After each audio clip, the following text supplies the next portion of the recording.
call myself a brain plumber, fixing broken brains. But the truly fascinating work lies in understanding how neuroscience applies to daily life, whether it be in parenting, bridging science and spirituality, or transitioning from illness to wellness. Recently, after visiting a particular temple in Kumbakonam, I encountered a profoundly interesting story. The temple was dedicated to the chanting of Lalita Sahasranama, the thousand names of the goddess, where it is believed that Lord Vishnu, in the form of Hayagriva, transmitted this sacred chant to sage Agastya with the grace of the goddess. This chant is considered extraordinarily powerful, capable of balancing the mind and even affecting physiological functions through yogic breathing, similar to how Hanuman Chalisa impacts the body. As I listened to the chant, despite not understanding its meaning initially, I felt an overwhelming sense of peace and serenity. It is said that each name in the Sahasranama carries its own energy and power.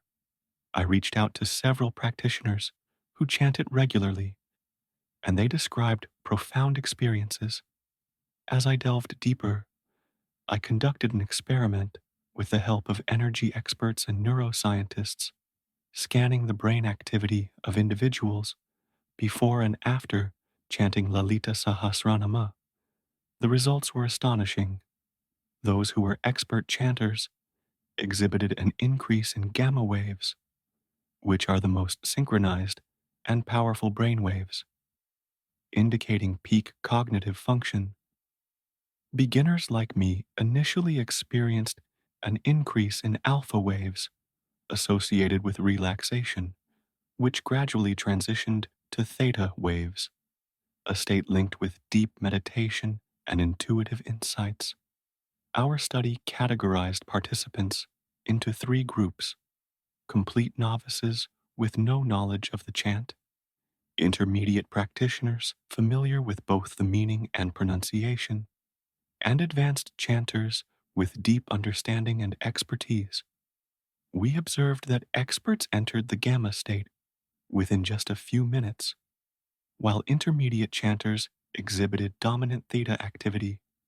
When interviewed, participants described profound feelings of peace, clarity, and even spiritual elevation. My personal experience was transformative. For the first time, I became acutely aware of the neurological shifts in my brain while chanting, experiencing a sense of union and mental balance. This is why I strongly believe in the power of mantras. When chanted correctly, they activate specific neural pathways, enhance brain development, and create lasting cognitive and emotional changes. We measured the heart rate variability of individuals chanting the Sahasranama and found significant improvements in anxiety patients out of a sample of 40 individuals with anxiety disorders. Nearly all showed a reduction in symptoms, documented through psychological assessments. Rhythmic chanting, it seems, allows a person to separate from their thoughts and objectively observe their mental state, breaking cycles of overthinking and emotional distress. I am not someone who believes in information alone, but in transformation. Rather than simply reading about these effects, one must practice, experiment, and observe changes within themselves. Ancient sages acquired knowledge through meditation rather than conventional learning, a process facilitated by theta brain waves. Modern neuroscience now validates what was once considered mystical.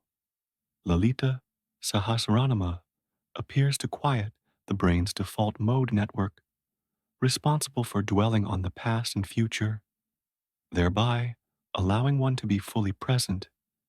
Sage Agastya was instructed to chant it for 500 years to attain higher consciousness. This is not merely a religious text, but a compilation of energetic frequencies encoded in sound. I was deeply moved. Tears welled up as I grasped the profound beauty of this practice. Each chant felt like an energy capsule, a spiritual transmission capable of awakening the brain's higher faculties. For those unfamiliar, I urge you to learn and experience it firsthand. This chant was revealed by Hayagriva, the Lord of Speech, making it one of the most potent vibrational tools available to humanity. While clinical trials on mantras remain rare due to pharmaceutical interests, self experimentation remains the key. Practice for 66 days, as that is the time required to form a new habit in the brain. Studies have shown that chanting alters heart rhythms, reducing stress and panic, leading to tangible physiological benefits.